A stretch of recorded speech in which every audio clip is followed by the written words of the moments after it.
News नशा, आदत हर खबर की। दोस्तों नमस्कार, मैं हूं विनीता यादव। संसद शुरू हो चुकी है, खास तौर से उस कामकाज के लिए जिसमें तमाम नए सांसद जो हैं वो अब शपथ ले रहे हैं। अगली बार जब मॉनसून सत्र होगा उससे पहले सब कुछ पूरी तरह से सेट हो जाए और आगे बिलों पर चर्चा हो सके। लेकिन उससे पहले संसद में अब एक बड़ा विवाद सामने आ गया है।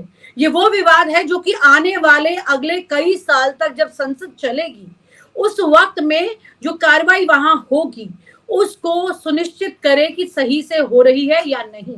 जी, ये स्पीकर की बात है। अगर स्पीकर सही तरीके से चुना गया, निष्पक्ष हुआ तो सब कुछ ठीक चलेगा। अगर ऐसा नहीं हुआ तो कुछ भी ठीक नहीं चलेगा। और स्पीकर के निष्पक्ष होने पर इतना बड़ा सवाल, ये पहली बार अजीब सी चिंताएं देखने को मिल रही हैं। अभी तक हर पार्टी की तरफ से ये अपने आप में एक म्यूचुअल अंडरस्टैंडिंग के तौर पर माना जाता था कि जो स्पीकर है वो सदन का सदस्य होना चाहिए, पुरानी कार्रवाई से अवगत होना चाहिए, उसे पूरी तमाम जानकारी होनी चाहिए कि सदन में किस तरह से क्या काम होता है।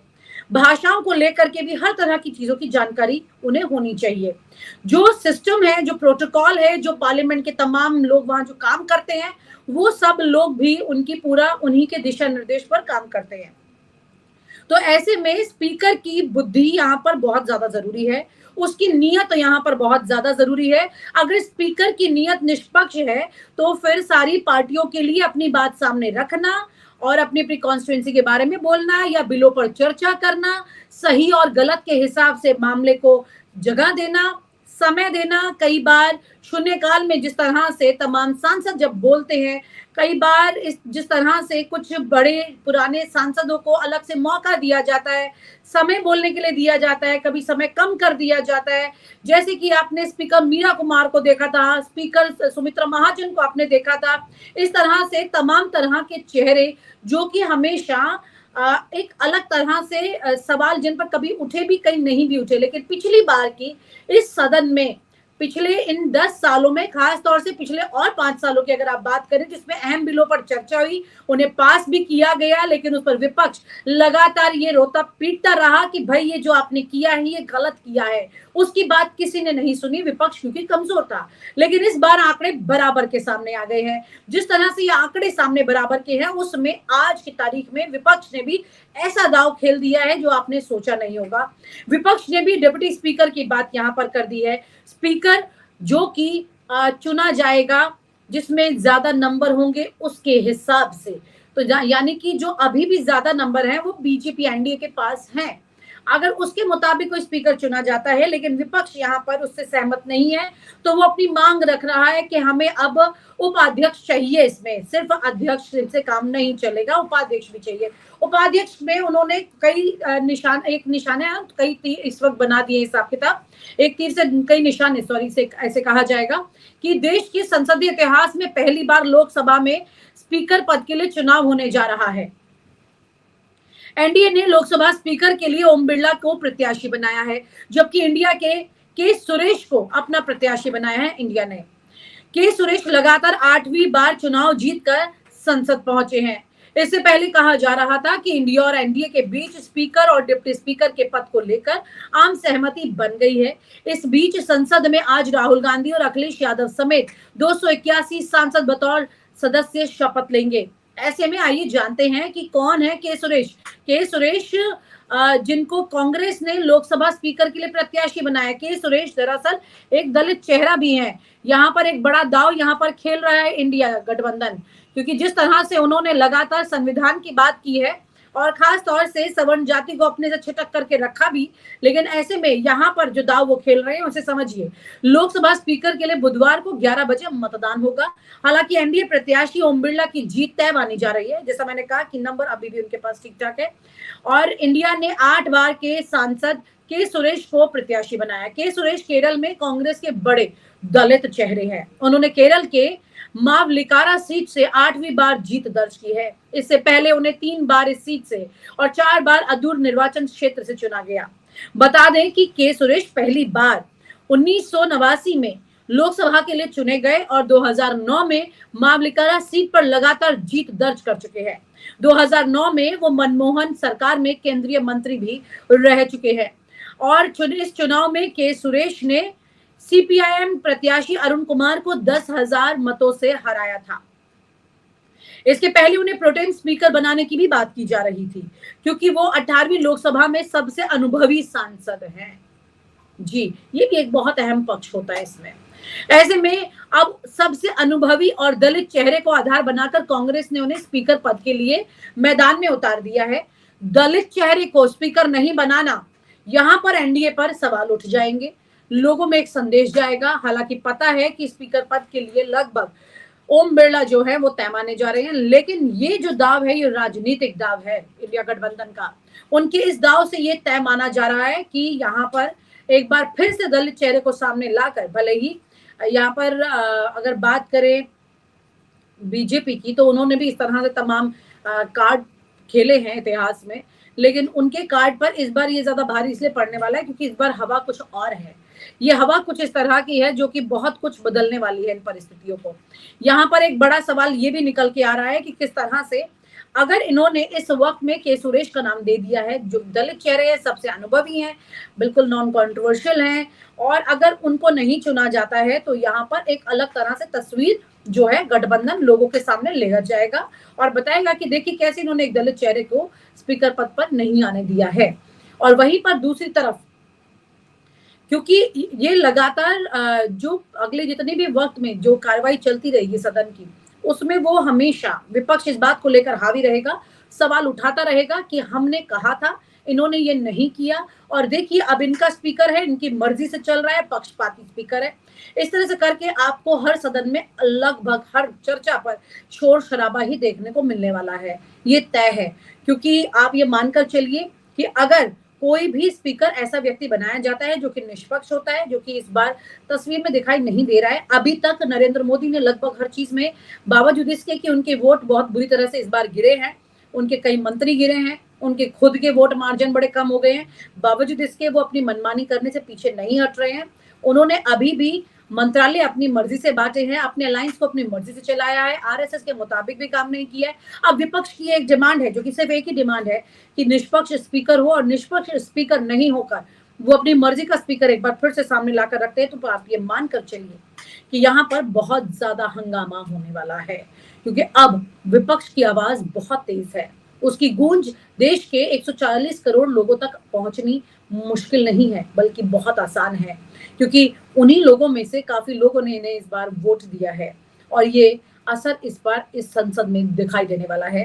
कुल मिलाकर के संसद में शुरू होने से पहले ही एक बड़ा बवाल खड़ा हो गया है स्पीकर के पद को लेकर।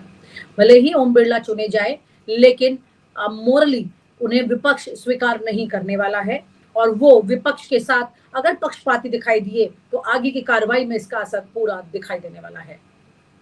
आइए आपको दिखाते हैं कि कुछ नेताओं ने आज क्या कहा कि आखिरकार स्पीकर के पद को लेकर क्या होने वाला है। नमस्कार। आज अखबार में लिखा है कि प्रधानमंत्री ने कहा है कि ऑपोजिशन को कंस्ट्रक्टिवली सरकार के साथ कोऑपरेट करना चाहिए। ऑपोजिशन ने क्लियरली कहा है, राजनाथ सिंह जी का खारगे जी को फोन आया, राजनाथ सिंह जी ने खारगे जी से कहा देखिए आप हमारे स्पीकर को सपोर्ट कीजिए। ऑपोजिशन, पूरी ऑपोजिशन ने कहा है, हमने सबके सबसे बात की है, पूरे ऑपोजिशन ने कहा है कि हम स्पीकर को सपोर्ट करेंगे, मगर कन्वेंशन ये है कि डेप्यूटी स्पीकर ऑपोजिशन को मिलना चाहिए। राजनाथ सिंह जी ने कल शाम कहा था कि वो खारगे जी को कॉल रिटर्न करेंगे। अभी तक राजनाथ सिंह जी ने खारगे जी का कॉल रिटर्न नहीं किया। तो मोदी जी कह रहे हैं कंस्ट्रक्टिव कोऑपरेशन हो, और फिर हमारे नेता को इंसल्ट करा जा रहा है। तो नियत साफ नहीं है। नरेंद्र मोदी जी कोई कंस्ट्रक्टिव कोऑपरेशन नहीं चाहते हैं, क्योंकि कन्वेंशन है कि डेप्यूटी स्पीकर ऑपोजिशन का होना चाहिए। और हमने कहा है, पूरे ऑपोजिशन ने कहा है कि अगर कन्वेंशन फॉलो किया जाएगा तो पूरा समर्थन स्पीकर के इलेक्शन में हम देंगे। तो ये मैं आपको क्लैरिफाई करना चाह रहा था। अभी क्या स्टेटस है? यूपीए के समय में हमने दिया था। तो मेरा कहना है कि नरेंद्र मोदी जी कहते कुछ है और करते कुछ है, यही इनकी फॉर्मूला है, यही इनकी स्ट्रेटजी है और इनको ये बदलना ही पड़ेगा। Thank you. Rahul ji LOP, Rahul ji LOP, Rahul ji will you be LOP? Mister Rahul will you be LOP? Issue क्या है कि पूरा देश जानता है कि प्रधानमंत्री के शब्दों का कोई मतलब नहीं। प्रधानमंत्री कहते हैं कोऑपरेशन होनी चाहिए, सबको मिलकर काम करना चाहिए, बाहर वो कहते हैं और अंदर कुछ और करते हैं। और हमारे लीडर को कहा गया कि कॉल रिटर्न होगा, अभी तक कॉल रिटर्न नहीं हुआ है। धन्यवाद। मेरा कहना है कि नरेंद्र मोदी जी कहते कुछ है और करते कुछ है, यही इनकी फॉर्मूला है, यही इनकी स्ट्रेटजी है और इनको ये बदलना ही पड़ेगा। अभी का क्या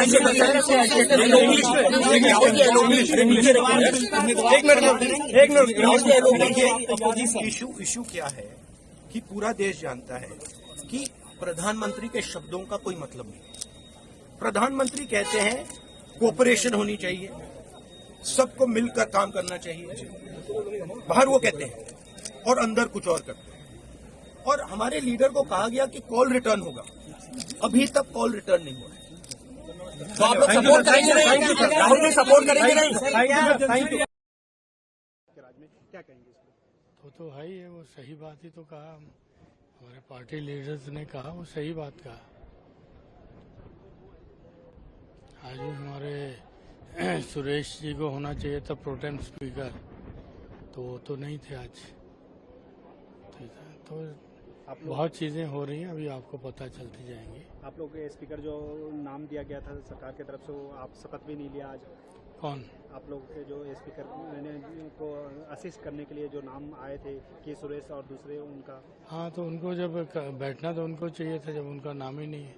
लेकिन वो तो जब आएगा उनका तब शपथ तो लेंगे ही, क्योंकि हाँ, एक देश में नीट की चर्चा भी बहुत हो रही है। नीट उसको लेकर क्या कहेंगे आप?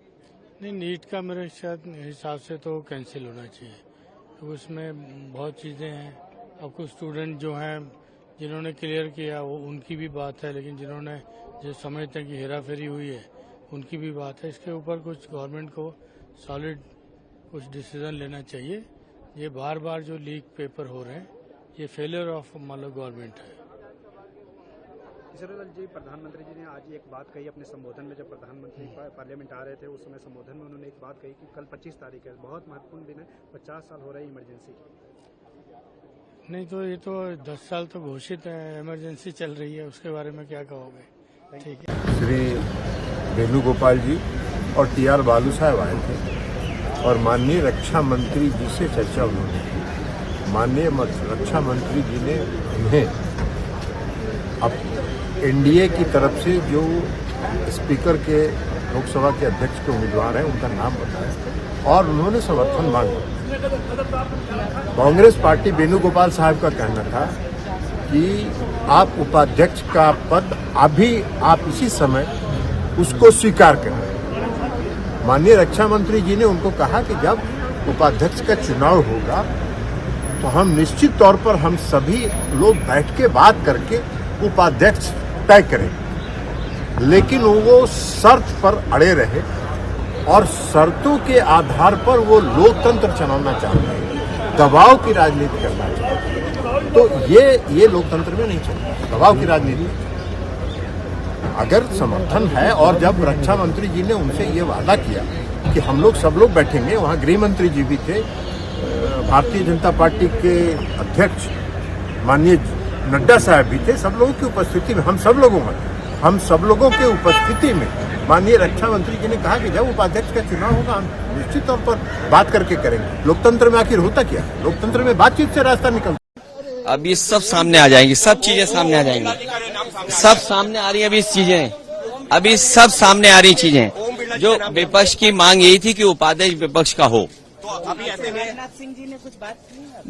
जो हमारी राय पार्टी की है वो है कि उपाध्यक्ष विपक्ष का हो और बाकी बातें अभी सब सामने आ जाएंगी। तो आप लोग सपोर्ट करेंगे नहीं करेंगे?